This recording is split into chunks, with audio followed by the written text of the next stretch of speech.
You're listening to Trump Fumes as Epstein scandal dominates headlines, overshadows agenda, a news story written by Emily Davies, Perry Stein, Jeremy Roebuck, and Katia Goba, and read by an AI-generated voice. President Donald Trump is increasingly frustrated with his administration's handling of the furor around the Jeffrey Epstein files, concerned the saga's unabated domination of the news is overshadowing his agenda, said two people familiar with his thinking.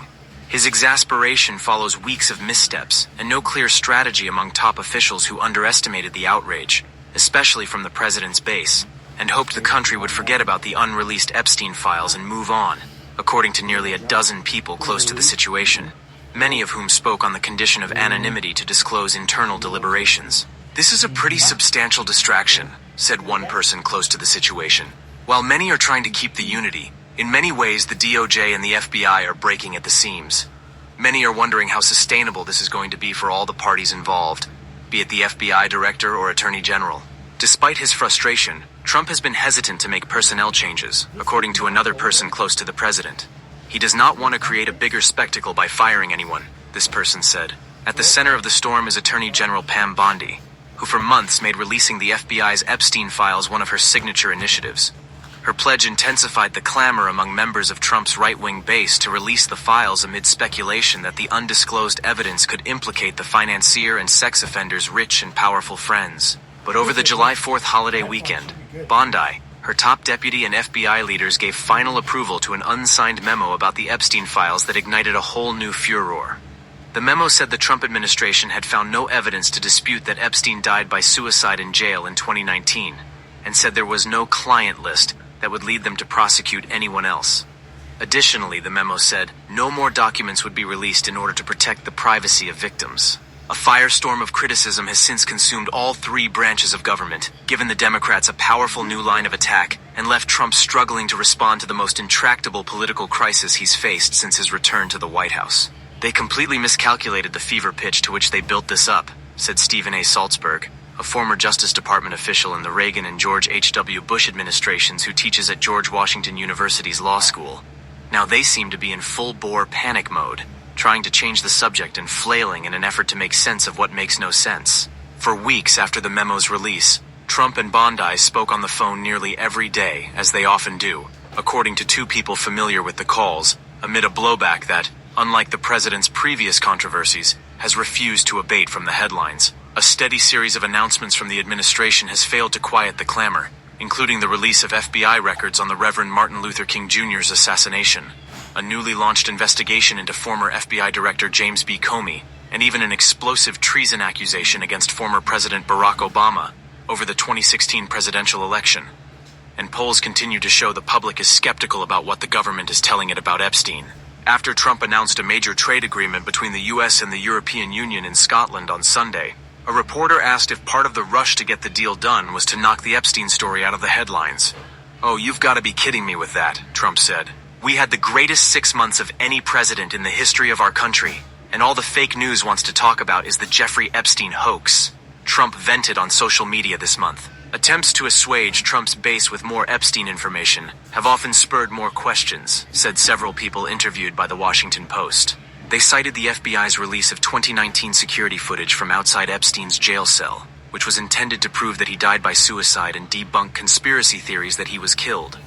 After the release, FBI Director Kash Patel and Deputy Director Dan Bongino realized that what they billed as full raw footage was missing 3 minutes, according to three people close to the FBI. The gap fueled more speculation. Bongino and Patel were included in drafting, approving and advocating the release of the memo that detailed their decision not to release more from the files, according to emails reviewed by the Post and three people close to the president. But since the backlash intensified, both have privately groused that if they were in charge, they would have released the Epstein files, redacting identifying information about victims, according to two people familiar with private conversations. Bongino, a former Secret Service officer turned podcast host with a large right-wing following, was furious about the fallout over the memo and video release, the people said. In the days after, top officials in the FBI and the Justice Department pointed fingers at one another. Bondi accused Bongino of leaking information to the media around the handling of the Epstein files, according to three people familiar with the conversations. And Bongino considered quitting his high-profile job, according to people familiar with his thinking. and a social media post from his ally and right-wing influencer Laura Loomer, though he has so far decided to stay. The pressure intensified last week after the Wall Street Journal reported that Bondi told Trump in a May Oval Office meeting with Patel that the president's name appeared multiple times in the files. The mere presence of Trump's name, or anyone else's, in the Bureau's investigative documents does not necessarily suggest wrongdoing. But Democrats in Congress latched onto that revelation as they tried to keep attention on the case. 3 people familiar with the May meeting said Epstein was just one topic of many in the regularly scheduled briefings with the president. Bondi and Deputy Attorney General Todd Blanche also told Trump they did not want to release the files to protect the privacy of the victims in the files, and because of the sexually explicit content in them, the people said. Justice Department officials stated that they drafted the Epstein memo because its assertions contradicted past statements by high-level members of the Trump administration, including Trump himself. Bondi was not directly involved in crafting the July memo, according to a person familiar with the internal process. But 2 senior White House officials said the Attorney General participated in discussions that led to its release. Blanche has denied any disagreement between the Justice Department and the FBI in crafting the memo's conclusions. Earlier this month, he said he worked closely with Patel and Bongino on the document, and that all had agreed to its findings. The suggestion by anyone that there was any daylight between the FBI and DOJ leadership on this memo's composition and release is patently false, he said in a statement. Bondi has faced scrutiny over her actions on the Epstein files before. In February, she staged a widely panned release of what she described as Phase 1 of the Epstein files.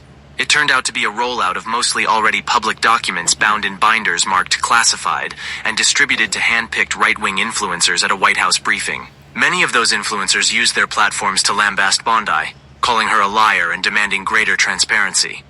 Bondi, in response, made big promises about future Epstein releases. In Fox News interviews, she said that truckloads of new documents had been delivered to her office and that Epstein's client list was sitting on my desk right now for review.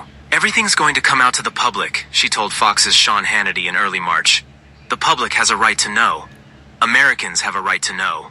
Over 2 weeks later that month, the FBI dispatched roughly 1,000 personnel to scour more than 100,000 pages of Epstein-related documents for anything more that could be released, according to 2 people familiar with that review. The details were first reported by the New York Times. Workers toiled around the clock and staffed mandatory weekend shifts for weeks to accommodate punishing deadlines from higher-ups, and were told to flag any mentions of Trump and other prominent figures, a senior Bureau official said in a whistleblower report to the Senate Judiciary Committee that was obtained by the Post. Considering the nature of the files, they are replete with information not fit for public disclosure, the official said, noting that much of it contained personal identifying information, details on victims and other private data protected under federal law. After concluding that fewer than 1/10 of those documents could be considered for release, staffers were asked to go through them at least 4 times more. The ultimate result had seemed obvious to many of those involved from the start. It was memorialized in the Epstein memo. There was no unreleased evidence that would expose any additional third parties to allegations of illegal wrongdoing. In the weeks since, Bondi and Blanche have repeatedly said they stand by that judgment. At the same time, amid the sense of crisis and anger from Trump's base, they have taken actions that run counter to that conclusion and their memo's other central findings. The memo concluded that no further disclosures on Epstein would be appropriate or warranted. But last week, under direct instructions from Trump, they petitioned courts in Florida and New York to release grand jury transcripts from the investigations of Epstein and his imprisoned associate Ghislaine Maxwell. A judge in Florida rejected that request. Judges in New York have not yet ruled. On Thursday, Blanche flew to Tallahassee to interview Maxwell, who is serving a 20-year prison sentence for sex trafficking. Prosecutors have repeatedly questioned her credibility and willingness to brazenly lie under oath. In an unusual move for the Deputy Attorney General, the second most powerful person at the Justice Department, Blanche spent 2 days with Maxwell, interviewing her about anyone else who has committed crimes against victims. Maxwell's attorney said Blanche asked her about potentially 100 different people, and she answered every question truthfully. Now, as the Justice Department scrambles to satisfy the public's demand for more information, Congress is also putting pressure on the law enforcement agency to release the Epstein files. The Republican-led House is expected to issue a subpoena for Epstein's voluminous criminal file, which will put the Trump administration in the uncomfortable position of deciding how to respond. A key House committee has already subpoenaed testimony from Maxwell in a deposition set to take place next month. As he left the federal courthouse in Tallahassee after interviewing Maxwell last week, Blanche dodged reporters' questions. But in a social media post, he teased that new disclosures could soon be coming. Echoing the vows made months ago by Bondi, Blanche wrote, "The Department of Justice will share additional information about what we learned at the appropriate time." Sarah Blasky contributed to this report.